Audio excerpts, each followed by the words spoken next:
No, we won't, because Paul wants to break some exciting news of his own about our consultancy service. I thought you were going to come to me after the news, but let's do it. No, I wasn't. Right. Smooth as a tube of crisps, honestly.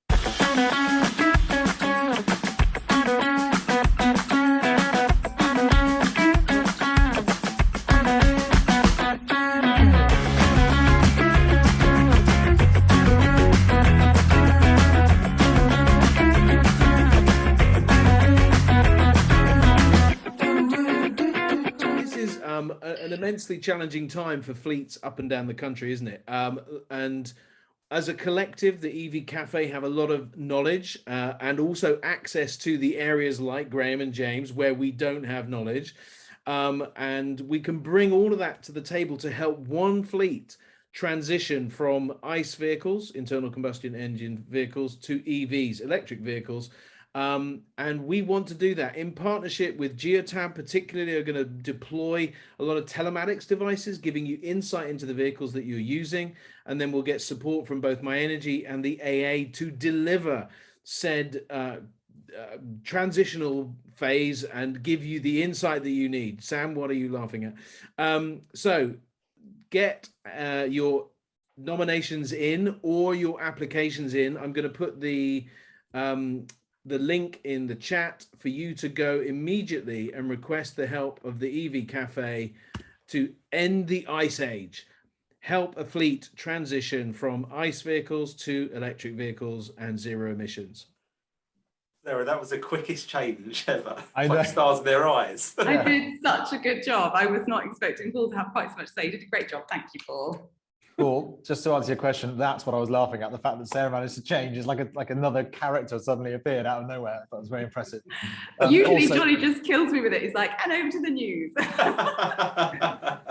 One thing I just wanted to add to what Paul just said, and I've experienced this myself in a couple of meetings just the last 24 hours, is if you don't have a fleet that is interested in exploring a conversion, then think about anyone that you might know that does, because I've already had a couple of people who now want to enter the competition because they know of a fleet that would really benefit from the opportunity to be appraised in this way. So please do think about your external branches of everyone listening and whether or not there's another fleet out there that might welcome this contribution, because it's a fantastic opportunity for someone to really get under the skin of how to electrify their fleet. So please do consider that. We've had some great applications in and we'd love some more. Sarah, over to you. Welcome to the EV Cafe News. I'm Sarah Sloman. It's lunchtime. Please pay attention because I've only got 90 seconds. Well, give or take. Hats are apparently a new big thing for all people thinking they wish they were on Peaky Blinders. Paul from the EV Cafe says it's an essential fashion item. Future poll on this to follow. But now, 3 real stories from the EV world today. And thank you to the fabulous Jump Tech who is hosting the EV Cafe newsroom for me right now. Nice one, Phil Nunn and the Jump Tech team. So, firstly, second-hand sales of battery electric vehicles have soared by 119%, according to the SMMT's chief executive, Mike Hawes. He says, it's good to see the used car market return to growth with the global shortage of semiconductors set to ease later this year. This will release the squeeze on new car supply, and we expect more of the latest, cleanest and zero-emission models to become available for second owners.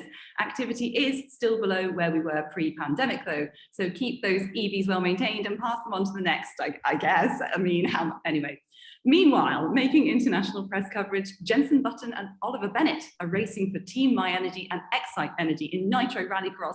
This is historic, as it is the first time Nitro has gone all electric, and it's coming to the UK and Europe, as well as multiple races in the States. So watch this space, and congrats to our first ever partner sponsor, My Energy. Sign us up, we can cover the event, free tickets maybe, please.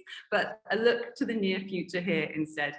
I'm on the move. Thank you for all your support yesterday, but especially to Mer and Elmtronics. Our journey doesn't end here. We were friends before I joined you, but it is with great excitement I announce that I will be joining James O'Neill and the team at Paythrough as their Director of Future Fleet. We are on a mission. This is to solve some of the most common EV charging issues that charge point operators have. So watch this space. It's about seamlessly and silently hiding behind the scenes and booking parking and charging at the same time and keeping up to date with all of these new standards coming forward. So it's a geek alert.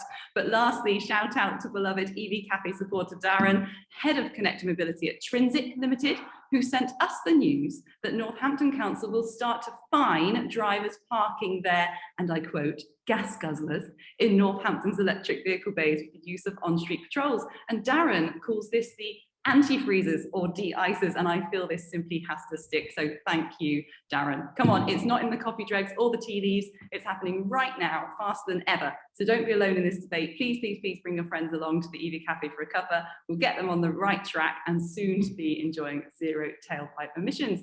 But studio, it's back to you now. What have we got in the mailroom? And should we have got any time to talk about the commercial vehicle zone fully charged live? Well, we can always talk about the commercial vehicle zone. You love it. Oh, is it vans? Oh, is it vans? It's vans. Oh, blimey. Did you see his eyes light up?